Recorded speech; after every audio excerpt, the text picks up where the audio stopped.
Kaidens Mark 8 GTI in the shop today. Going in with the Milltek catback. Which one is it? Is it the Touring or the Road Plus? Okay, so the more tame of the two or whatever, so should get good noise but not be super drony on the highway, anything like that. As of right now, he's just got the APR intake in it. I did just get him a JB4 too. He's got warranty all like that, so we're trying to keep it, safe under warranty, so we're not making it too crazy, not voiding anything. So, but yeah, let's get it racked up and get moving. Going under here, stock exhaust has the big box muffler in the rear, and then also this center resonator as well. A lot of people on these, they just go and delete the center res anyways, but for the deal that he got on this catback, it made way more sense. So coming over here, as you can see, it gets rid of the center res completely, and then it has a more free-flowing muffler in the rear. It also goes up to a higher diameter pipe, so that'll help with flow as well. So coming under here, essentially very simple. So when we one clamp in the front, and then the rest of this is pretty much all one piece.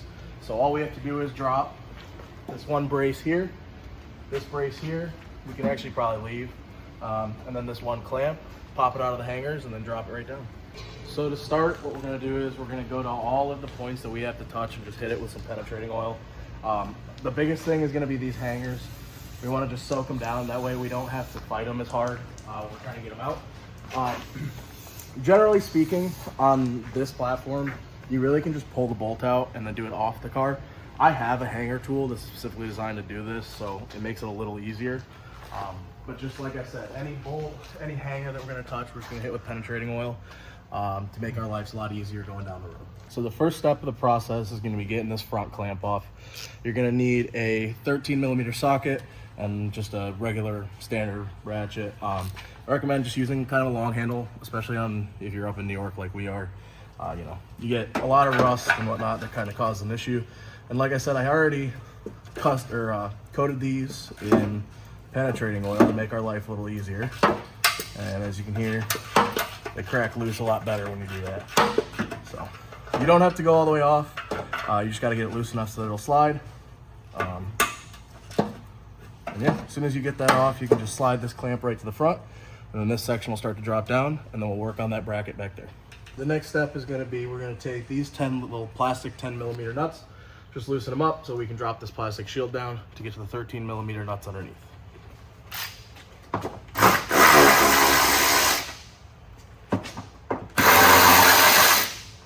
Now that we've removed our plastic nuts there, we can get to these 13mm nuts here. Just buzz them right off.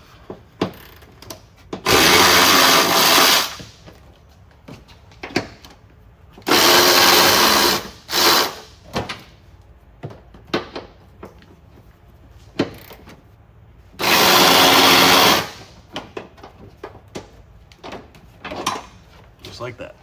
So the next step here, we're gonna just drop these hangers in the rear. Very easy, it's just one 13mm bolt. It's gonna be right inside here. The easiest way to do this is this way, because even if you had the tool like I had mentioned, I didn't realize how close proximity it was. So it's gonna be a lot easier to drop this here and then do this portion on the ground. After we do that, once we have those loose, I should say, we'll pop it out of this hanger right here and then move back there, and then you won't see it on video, we need multiple hands. So essentially just lower the exhaust down carefully and get it out of the car.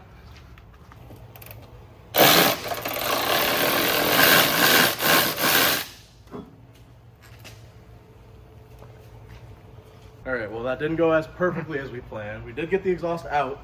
It's on the ground now. However, one of the bolts for that mount decided it wanted to go swimming in our drainage system. So we're gonna go find one of these. I know I have one in my toolbox, not a worry.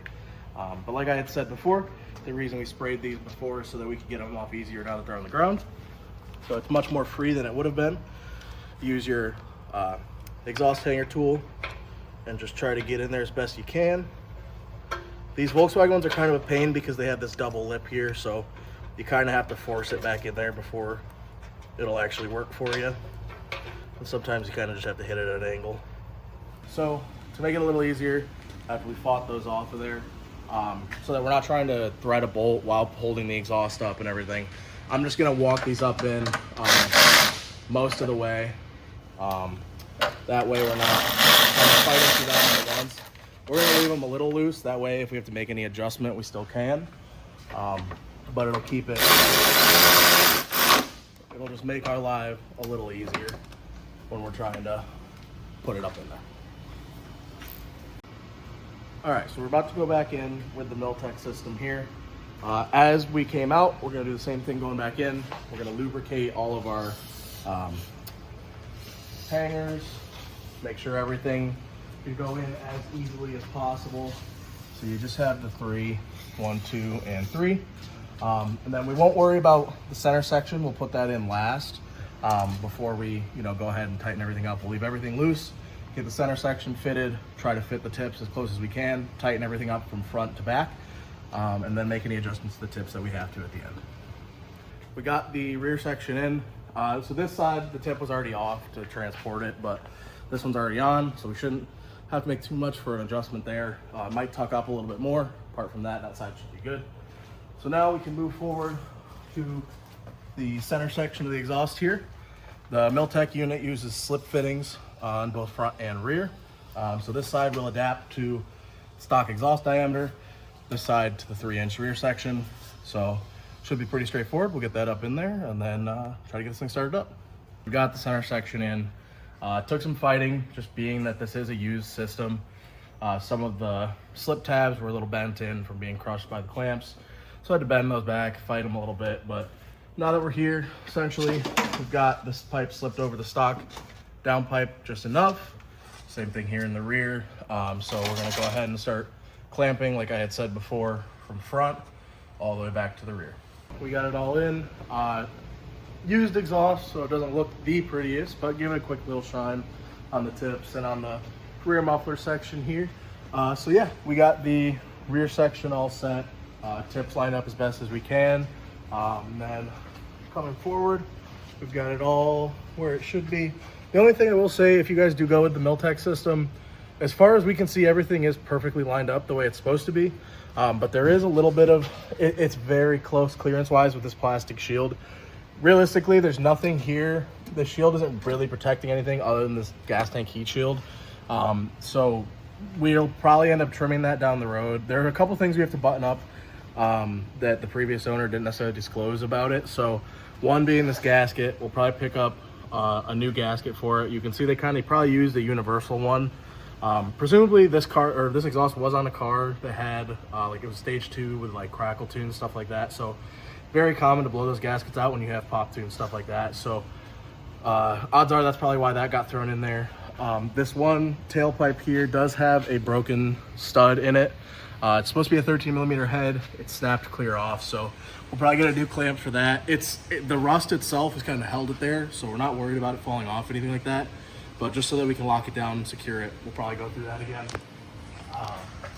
Additionally, he did kind of leave out he forgot one of the front clamp that goes from the adapter to the stock downpipe. So that being said, we did find this one. I had this in my toolbox from when I put the downpipe on my Volkswagen. So luckily we had that sitting around and we got that all together. So yeah, we should be all set with the install. Let's get it on the ground and see how it sounds.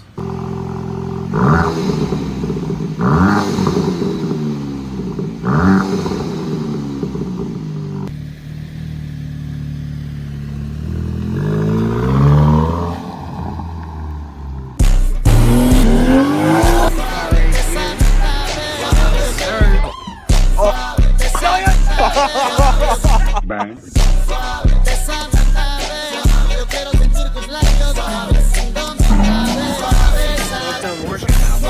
We're really going up.